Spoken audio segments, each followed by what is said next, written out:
Hello guys, welcome back to my YouTube channel. So guys, इस video में हम बात करने वाले हैं एसएससी सीजीएल के एग्ज़ाम की, जो कि 8 ऑफ दिसंबर को हुआ है। और ये एग्ज़ाम मैंने भी दिया है। तो 8 ऑफ दिसंबर को आज मेरी सेकंड शिफ्ट में ये एग्ज़ाम दिया था, ठीक है। सो सबसे पहले मैं आपको बता देती हूँ कि कौन से टॉपिक से क्वेश्चंस पूछे गए थे सब्जेक्ट्स में, ठीक है। सो सबसे पहले हम रीजनिंग की बात कर लेते हैं, जनरल इंटेलिजेंस एंड रीजनिंग। सो इसमें पेपर फोल्डिंग के क्वेश्चंस पूछे गए थे। 2 से 3 तक क्वेश्चन थे पेपर फोल्डिंग के, ठीक है। और सबसे ज़्यादा जो क्वेश्चन पूछे गए हैं वो है इंटरचेंज, मतलब सिंबल इंटरचेंज करने थे उनके, और वैल्यूज़, और फिर उसे इक्वल, मतलब आरएचएस के इक्वल लाना था उसे, और फिर हमें ये बताना था कि कौन सी इंटरचेंज करके वैल्यू का हमारा आंसर ये आ रहा है, ठीक है। और स्लॉक्स के क्वेश्चन पूछे गए थे, 2 क्वेश्चन स्लॉक्स के क्वेश्चन पूछे गए थे, और इसके अंदर हमारा एक क्यूब से रिलेटेड क्वेश्चन भी पूछा था, ठीक है। तो रीजनिंग जो थी वो मॉडरेट लेवल पर थी, मतलब थोड़ा टाइम टेकिंग थी रीजनिंग। और उसके अंदर जो वो वाले इंटरचेंज वाले क्वेश्चन थे उसमें टाइम लग रहा था काफ़ी, ठीक है। सो क्वांट की बात कर लेते हैं। क्वांट में अरिथमेटिक क्वेश्चन ज़्यादा पूछे गए थे, टिग्नोमेट्री के भी क्वेश्चन पूछे गए हैं, 2 से 3 क्वेश्चन पूछे गए हैं टिग्नोमेट्री के, और डीआई के इसके अंदर 3 क्वेश्चन पूछे गए हैं।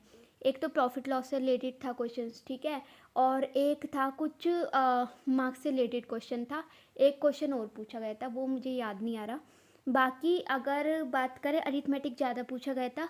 पार्टनरशिप से एक क्वेश्चन पूछा गया था अरिथमेटिक का, ठीक है। और टाइम इन वर्क से भी पूछा गया था एक क्वेश्चन, ऑल्टरनेट डेज पे वो लोग काम कर रहे थे, ऐसा कुछ क्वेश्चन पूछा गया था। सो इसका लेवल मॉडरेट था आज क्वांट का।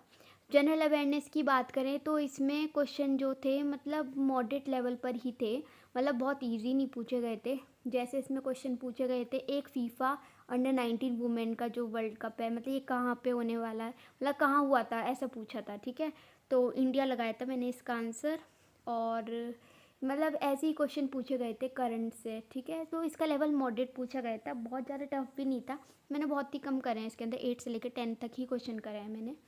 और इंग्लिश कॉम्प्रिहेंशन जो होता है ये इजी टू मॉडरेट था। इसके अंदर क्लोज टेस्ट पूछा था, पैसिव वॉइस है ना, इनडायरेक्ट, ये सब क्वेश्चन पूछे गए थे। और इसके अंदर मिस स्पेल्ट वाले क्वेश्चन भी पूछे गए थे, मतलब करेक्ट स्पेलिंग आपको बतानी थी कि इसमें से करेक्ट वाली कौन सी स्पेलिंग है। तो ये क्वेश्चन पूछे गए थे। तो इंग्लिश में आप मतलब 20 से लेकर 24 तक आराम से अटैम्प्ट कर सकते हैं अगर आपकी इंग्लिश सही है तो। सो ओवरऑल अटैम्प्ट की बात करूँ तो मेरा अटैम्प्ट जो है वो 62 गए हैं अटैम्प्ट जो मैंने किए हैं, क्योंकि मैंने इसकी कोई प्रिपरेशन नहीं की थी। सो मतलब मुझे सही लगा पेपर, मतलब उसके हिसाब से मैंने 62 अटैम्प्ट किए हैं, और तुक्के नहीं मारे, मतलब इसके अंदर मैंने कोई तुक्के वुक्के नहीं लगाए। सो गाइस, आप बताइएगा कि आपने कितना अटेम्प्ट किया और आपके अकॉर्डिंग पेपर का लेवल कैसा था सेकंड शिफ्ट 8 ऑफ दिसंबर को, ठीक है। सो बाकी मिलते हैं नेक्स्ट शिफ्ट में। Till then take care, bye bye.